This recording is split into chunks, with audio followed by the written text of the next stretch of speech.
Students, अब हम paper number 5 का क्वेश्चन नंबर 31 पढ़ेंगे। व्यक्ति के विकास की प्रमुख अवस्थाएं क्या है। प्रीवियस क्वेश्चन में हमने पढ़ा था जो व्यक्ति है उसका विकास है और वृद्धि है, वो दोनों एज के अकॉर्डिंग होती है। वो कैसे होती है, उसका जो विकास होता है वो कैसे होता है। तो अब हम क्या पढ़ेंगे, उसकी अलग अलग अवस्थाएं पढ़ेंगे, क्योंकि आदमी का जो विकास और वृद्धि है वो दोनों ही चीजें किसके अकॉर्डिंग होती है, एज के अकॉर्डिंग होती है। तो इन्हें हम आज पढ़ेंगे। और इन जो एज के अकॉर्डिंग जो बच्चे में जो चेंजेस आते हैं, उसमें वृद्धि होती है या उसमें विकास होता है, उन दोनों चीजों का नॉलेज है वो पेरेंट्स को और टीचर को दोनों को होना जरूरी है। और वो क्यों है वो हम देखते हैं। व्यक्ति का विकास किन किन चरणों में पूरा होता है, और इस संबंध में विद्वान ने अनेक मत दिए।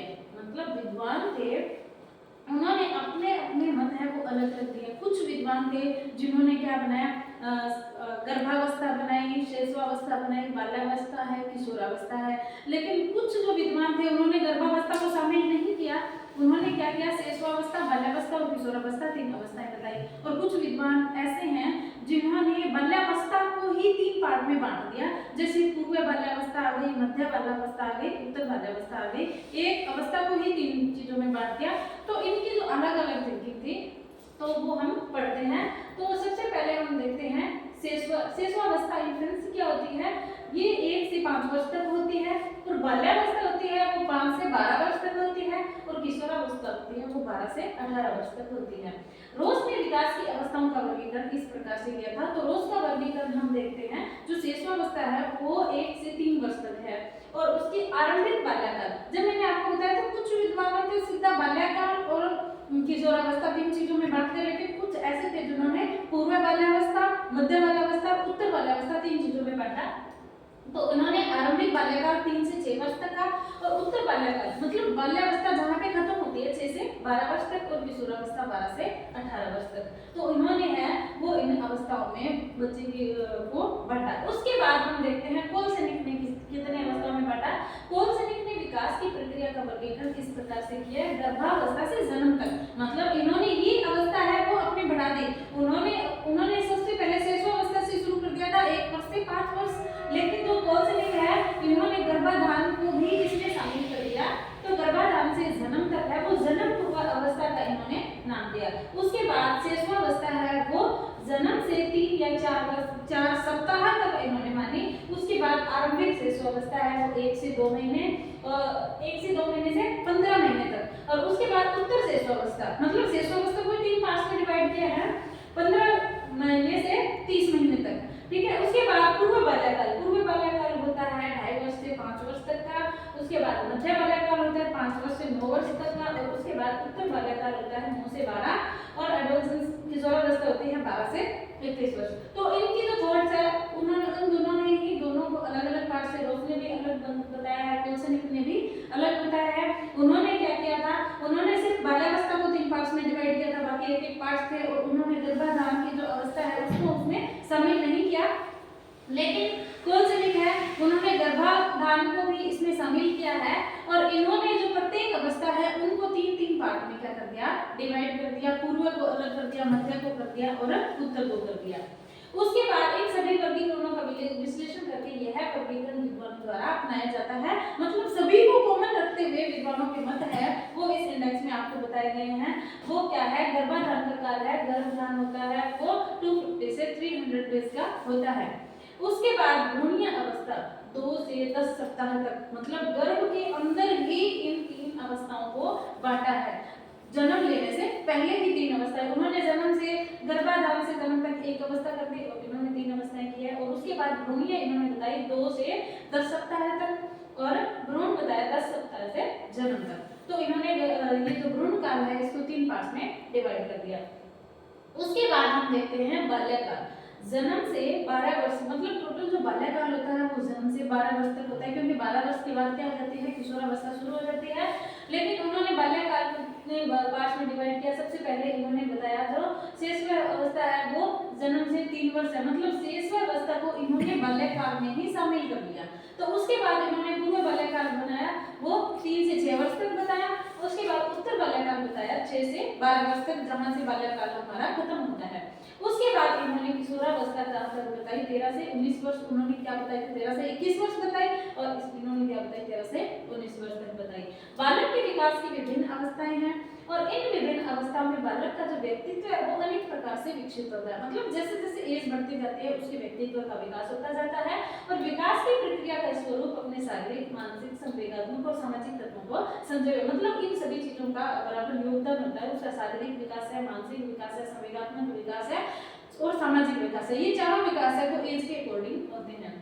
अब इनके स्वरूप है, सबसे पहले शारीरिक विकास होता है। मतलब बच्चा है वो जन्म से पहले उसका सबसे पहले होता है वो शारीरिक विकास होता है, उसके बाद उसका मानसिक विकास होता है, उसके बाद उसका संवेगात्मक विकास होता है, सामाजिक विकास होता है, गति विकास होता है और उसकी भाषा का विकास होता है। तो ये उन्होंने अवस्थाएं हैं वो अलग अलग बताई थी।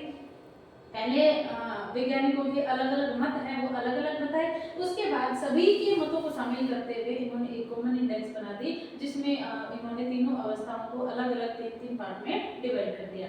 अब हम देखते हैं सबसे पहले विकास की जो प्रक्रिया है इनके विभिन्न स्वरूपों का विकास से किशोरावस्था के समापन तक की किस प्रकार होता है, यह अध्ययन का विषय है। मतलब बच्चे की जो प्रत्येक अवस्था है उस अवस्था के अकॉर्डिंग बच्चे का विकास कैसे होता है इनका अध्ययन करना।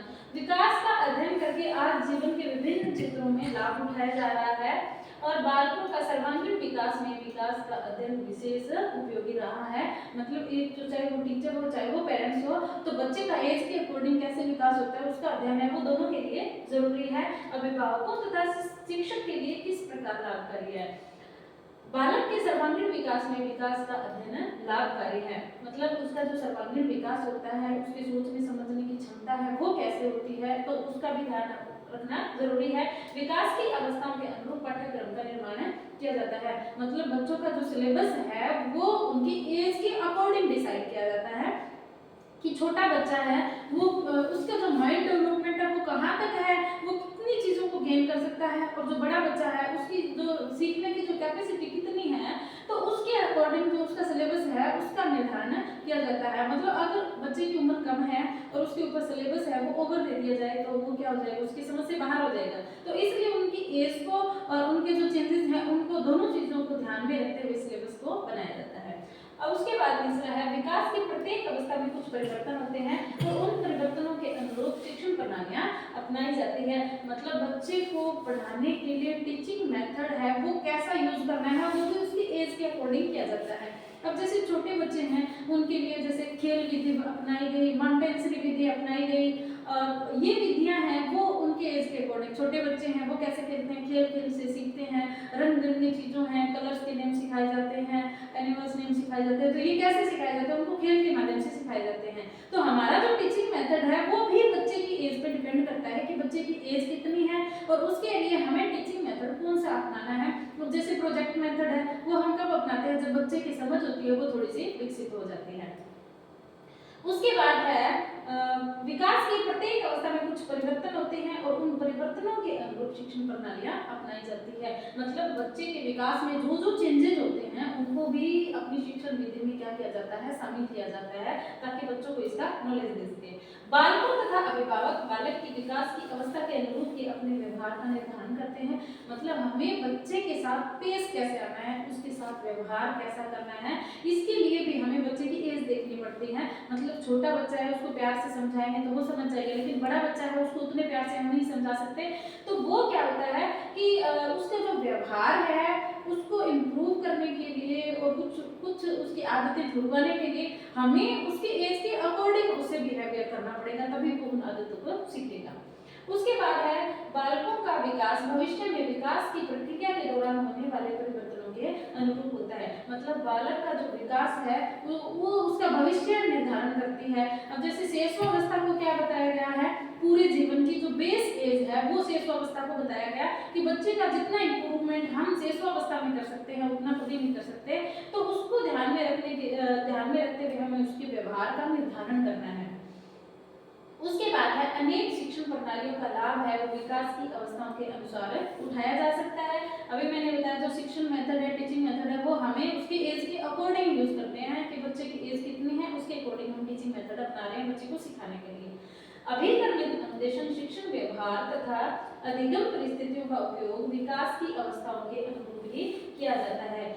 हमें उसके शिक्षण का व्यवहार करना है, अधिगम की परिस्थितियां हैं, जैसे छोटे बच्चे हैं उसके लिए सिखाने के लिए परिस्थितियां कैसी होनी चाहिए, बच्चों को खेल खेल में सिखाते हैं, बच्चों को एक ग्रुप में सिखाते हैं, ठीक है। तो ये क्या होते हैं, अधिगम की परिस्थितियां हैं, बच्चे शिक्षण व्यवहार है और अभिगमित अनुदेशन है, मतलब हमें उसको सिखाना पढ़ाना है या उसको कोई अनुदेशन देना है बच्चे को, तो वो भी हमें बच्चे की क्या रखनी पड़ेगी, उसकी एज को ध्यान में रखते हुए उसको समझाना पड़ेगा। स्पष्ट है कि बालक के विकास की विभिन्न अवस्थाओं का अध्ययन के द्वारा ही सर्वांगीण विकास करने में शिक्षकों तथा अभिभावकों की भूमिका महत्वपूर्ण है। मतलब दोनों को ही समझना ये जरूरी है कि हमें बच्चे के साथ किस तरीके से बातचीत करनी है, किस तरीके से उसके साथ व्यवहार करना है और पढ़ाने के लिए हमें उनके लिए टीचिंग मेथड कौन से यूज करने हैं, तो ये क्या है उसके हमारे लिए जानना जरूरी है। 20वीं सदी में इनका विकास जिस तेजी से हुआ है, क्रो एंड क्रो ने क्या कहा था, 20वीं शताब्दी को बच्चों की शताब्दी कहा था, ठीक है। क्यों? क्योंकि अभी जो बच्चे हैं बच्चों को पढ़ाने के लिए पहले टीचिंग मेथड इतने विकसित नहीं थे, लेकिन आज के टाइम में बच्चों को सिखाने के लिए टीचिंग मेथड है वो बिल्कुल विकसित हो चुके हैं। बच्चों की बुद्धि लब्धि है या उनकी सीखने की जो स्पीड है वो भी क्या हो रही है, आजकल बढ़ रही है। तो इसलिए क्रो एंड क्रो ने क्या कहा था, 20वीं शताब्दी को बच्चों की शताब्दी कहा था। और इसी प्रकार हमने क्या देखा कि बच्चों की जो एज है उनको वैज्ञानिकों ने अलग अलग एज के अकॉर्डिंग उनकी जो अवस्थाएं हैं उनको डिवाइड किया है और ये बताया है कि टीचर को और अभिभावक को बच्चे में चेंज करने के लिए सबसे पहले उसमें क्या देखना जरूरी है, उसका वृद्धि है, उसका विकास है, उसकी एज है। तीनों चीजों को ध्यान में रखते हुए हम बच्चों में चेंजेस ला सकते हैं और बच्चों के साथ व्यवहार करते हैं। और इसी के साथ ही हमारा क्वेश्चन नंबर 31 समाप्त होता है। Thank you.